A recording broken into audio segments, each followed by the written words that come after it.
पिछले लेक्चर में हमने राजनीतिक भूगोल एज ए विषय, एक विषय के रूप में उसकी क्या भूमिका हो सकती है, इस पर मैं आप लोगों से चर्चा कर रहा था। तो अब नेक्स्ट जो हमारा लेक्चर है उसमें हम राजनीतिक भूगोल के कुछ विषयों को हम इस पहले अध्याय में पढ़ने वाले हैं। जैसा मैंने पहले भी बताया आपको, जैसे प्रकृति है, राजनीतिक भूगोल की प्रकृति क्या है, उसका विषय क्षेत्र क्या है, उसकी जो कुछ परिभाषाएं हैं प्रसिद्ध विद्वानों ने दी हैं, उनमें वो क्या कहना चाहते हैं, और उसके अध्ययन के उपागम, ऐसा करके हम राजनीतिक भूगोल का जो अपना विषय क्षेत्र है और प्रकृति है, उसके बारे में हम अगले इस अध्याय में बातचीत करेंगे।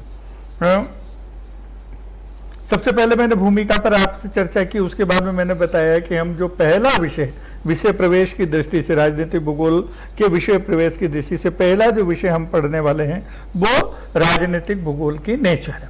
अब प्रकृति और नेचर जैसा एज ए होल आप लोगों से कभी बातचीत की जाती तो आप लोगों को ध्यान में आता है कि जब भी प्रकृति की बात की जाएगी तो जैसे मैं आपसे ये प्रश्न करूं कि उस आदमी की नेचर कैसी है, तो निश्चित रूप से आप एक बार उस आदमी का एज ए होल,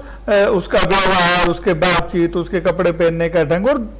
उसके परिवार का बैकग्राउंड और बहुत सारी चीजों को एक साथ कैलकुलेट कर आप बताते हैं, या आपके प्रति क्या व्यवहार है, दूसरों के प्रति कॉलेज में कैसा है, पढ़ने में कैसा है, बहुत सारी चीजें का एक साथ कैलकुलेशन कर आप मुझे ये बताते हैं कि नहीं सर वो अच्छा आदमी है, और या आपको लगता है कि वो उस दृष्टि का नहीं है, तो आप तुरंत मुझे कहेंगे कि नहीं सर उसका नेचर ठीक नहीं। तो ये नेचर वाला जो विषय है ये विषय पर भी लागू होता है, दूसरे सारे विषयों के साथ साथ राजनीतिक भूगोल जो है आपका, क्योंकि जब राजनीति विषय जुड़ता है तो कई आपके मन में कई ऐसी अजीबोगरीब प्रश्न उठ सकते हैं, कई प्रश्न आपके मन में आते हैं, क्योंकि राजनीति आज जो व्यवहार हम देख रहे हैं या तो पुरातन काल से जो सारी परंपराओं की बात करते हैं, वो सारा जब देखते हैं तो हमको स्वतः ही लगता है कि कहीं ना कहीं ऐसा विवादास्पद सा विषय लगता है। तो विषय क्षेत्र क्या हो, लेकिन जो महत्वपूर्ण बात यह है कि विषय जैसे आपको विवाद जैसा लगता है, लेकिन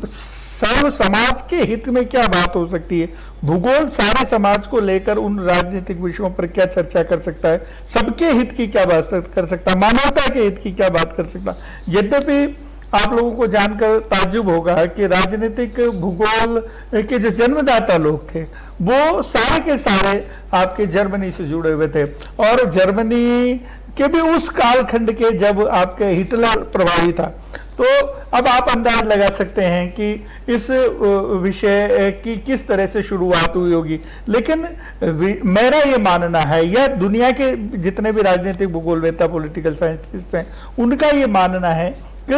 विषय में बुराई नहीं है, आपके नजरिए में बुराई, आप किस दृष्टि से किसी चीज को देखते हैं तो वो बहुत महत्वपूर्ण है, और वही चीज आपकी प्रकृति को निर्धारित करती है। मतलब राजनीतिक भूगोल की प्रकृति तो सर्व हित की प्रकृति है, सारे समाज के हित की बात करता है, लेकिन कहीं ना कहीं ऐसे विषय या जो उनसे जुड़े हुए लोग हैं, उन लोगों की प्रकृति इस तरह की है कि वो उस सारे विषय को कहीं ना कहीं विवादास्पद कर देते हैं। और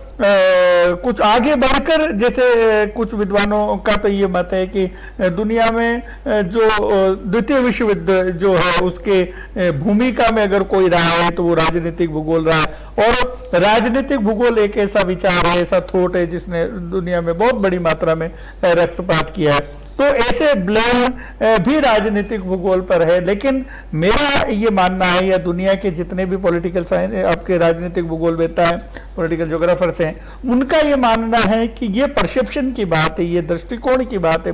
वो सबका अलग है। वहां जैसा राजा था, जिस तरह की महत्वाकांक्षा वाला राजा हिटलर था, जो सत्ता पर थे, तो उनके शासक जो थे उनके अनुसार वहां के जितने भी आपके भूगोलवेत्ता थे या जितने भी समाज वैज्ञानिक थे, उन्होंने अपनी सारी राह उस तरह की थी देने का प्रयास किया। और एक तरह से भौगोलिक ज्ञान का कैसे विदोहन किया जा सकता है अपने राज्य के हित में, तो आप ये कह सकते हैं कि जर्मनी के हित में तो वो बातें बिल्कुल ठीक थी, पर संपूर्ण मानवता के हित में वो ठीक हो ये जरूरी नहीं था। तो विषय जैसा मैं आपको कह रहा था कि जन्म के साथ ही एक विवादों से जैसा घिरा हुआ विषय था, लेकिन कहीं हम देखते हैं तो हमको ये लगता है कि भौगोलिक तत्व जितने भी है या भौगोलिक जितने भी आपके एलिमेंट्स हैं, उन सारे भौगोलिक एलिमेंट्स को अगर हम एक राज्य के हित की दृष्टि से देखें या एक राज्य कैसे विकास करे उन सब का उपयोग करते हुए, क्योंकि आप और हम सब बिल्कुल अच्छी तरह से जानते हैं कि प्रकृति ने सारी चीजों जैसे जैसे सब मनुष्य समान नहीं होते, अकल की दृष्टि से, रंग रूप की दृष्टि से, हाइट और बहुत सारे कारणों, वैसे ही दुनिया के जितने भी देश हैं वह सारे के सारे देश एक जैसे नहीं हैं। तो एक जैसे नहीं है तो प्रकृति का अपना एक, मेरा ये मानना है और आप लोग भी इस बात को महसूस करते होंगे कि भगवान कुछ देता है तो कुछ छीन भी लेता है, या कुछ छीनता है तो कुछ ले लेता है। उसका सबसे बढ़िया उदाहरण जैसे अपन देखते हैं कि भौगोलिक दृष्टि से बिल्कुल न्यून जनसंख्या, न्यून संसाधन, बिल्कुल विपरीत परिस्थिति का जैसे क्षेत्र आपके अरब मध्य जैसे एशिया के ये अरेबिया, ये सारे जो कंट्री अरेबियन कंट्री,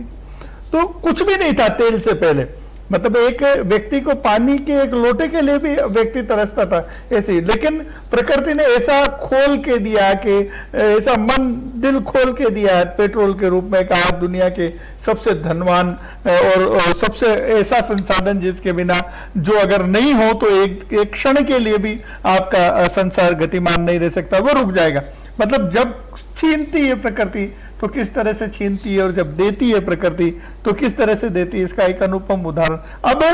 ये अनुपम उदाहरण इस रूप में कि वो जो संसाधन आपके पास है, उस संसाधन का राजनीतिक दृष्टि से आप कैसे उपयोग करते हैं दुनिया में अपने आप को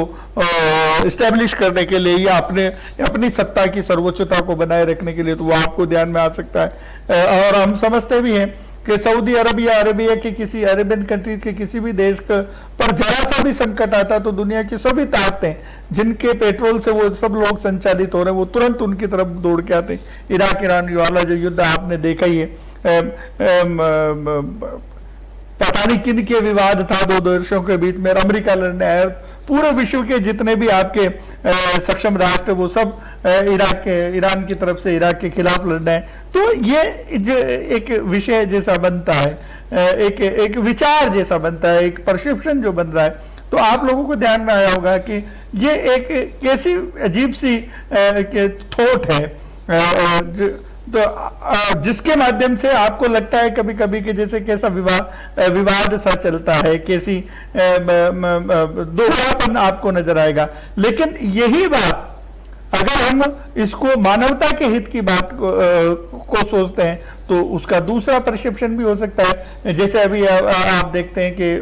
भारत सहित तो दुनिया के कई देश अंटार्कटिका पर हैं, वो अपने शोध कर रहे हैं, मानवता के हित की बात कर रहे हैं, वहां पर जाकर के जितने संसाधन उनकी खोज की जा रही है, कैसे सारे विश्व को उनसे लाभ हो सके, इन सब की बात की जाए। तो संसाधनों को लेकर, भौगोलिक तत्वों को लेकर जो परसेप्शन राजनीतिक दृष्टि से पनपता है, वो सारा का सारा परसेप्शन आपका राजनीतिक भूगोल के अंतर्गत आता है।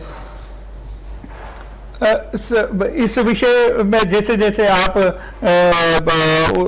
अंदर तक जाते हैं, सारी बातें करते, तो जैसे मैं भी आपको बता रहा था कि राजनीतिक भूगोल के अध्ययन में आप दो संगठन प्रमुख रूप से, जैसा मैंने पहले आप लोगों को चर्चा की, उसमें एक तो प्राकृतिक घटनाएं हैं और दूसरा आपके मानवीय अध्ययन जितने हैं उनका अध्ययन इन घटनाओं में राजनीतिक भूगोल के अंतर्गत किया जाता है। प्राकृतिक तत्व जैसे हो सकते हैं आपके राज्य की स्थिति है, उसके स्थिति के विभिन्न पक्ष है, भौगोलिक पक्ष है, उसका धरातल है, उसकी जलवायु है, जल राशियां हैं, तथा उसकी प्रवाह प्रणालियां हैं, जैसे नदियां हैं। नदियां आप हम सब जानते हैं कि जीवनदायिनी है, मनुष्य के विकास में बहुत बड़ा योगदान वो प्रदान करती हैं। और ऐसे कई प्रकार की विषय हो सकते हैं जो इससे आपको पूरा करते हैं। कुछ विषयों पर मैं विषय चिंतन आपके साथ फिर करूंगा। अभी इस विषय को यहीं खत्म कर अगले लेक्चर में हम वापस इस विषय पर बात करेंगे।